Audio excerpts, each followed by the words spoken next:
In the face of how the stark options on the relations of church and state were presented and debated in the Revolutionary Congress, and even though both sides were animated by a shared antipathy toward the Spanish friars, it can now be understood why, in the absence of a middle ground, the Filipino elites and Malolos were sharply divided.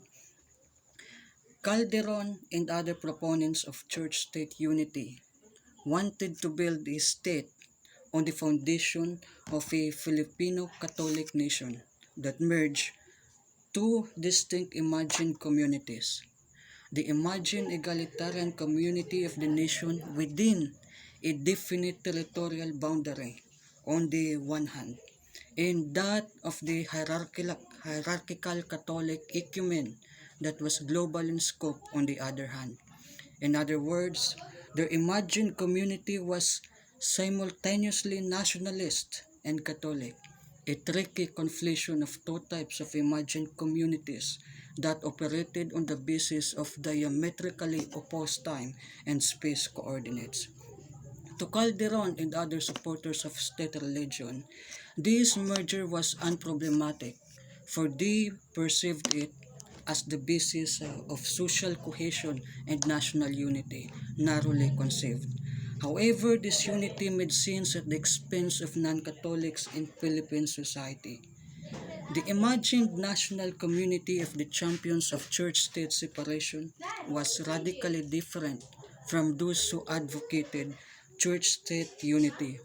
They recognized a pluralist Philippines, and their notion of community was inclusive of Muslims and adherents of indigenous religious traditions. As such, their imagined community of the nation was informed by the country's religious heterogeneity, which justified religious freedom and religious pluralism.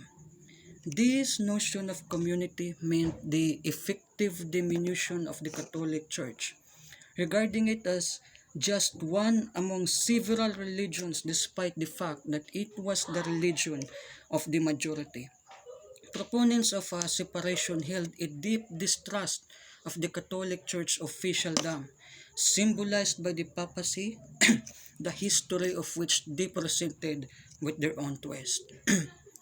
Ultimately, proponents of church-state separation were animated by the desire to undermine ecclesiastical power because of their experiences with the colonial Spanish Church and their ideological insistence on a secular state free from Roman interference.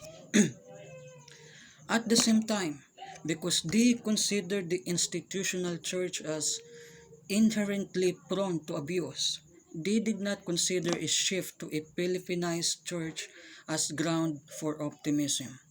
Institutional infirmities they believed would corrupt church ministers regardless of nationality.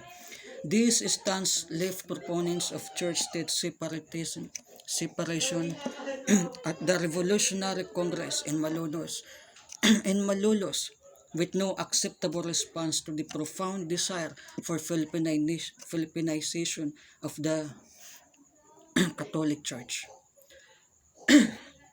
In effect, they negated the history of the Filipino nationalist movement. Their inclusivity could not accommodate Filipinization. Their imagined community of the nation took account of the present but not of the past.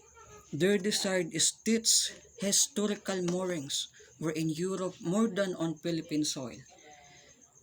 The advocates of church-state union espoused an inclusive notion of community that sought to do justice to the history of Filipino nationalism, while the proponents of a church-state separation advanced an inclusive notion of community but made no connection to the local history of struggle rooted in the secularization movement within the church.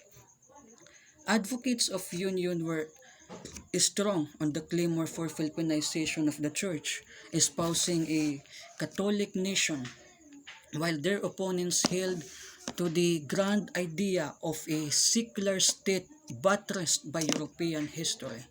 One was narrowly patriotic, the other broadly universalist, twin but contradictory impulses that simultaneously tugged at the nation.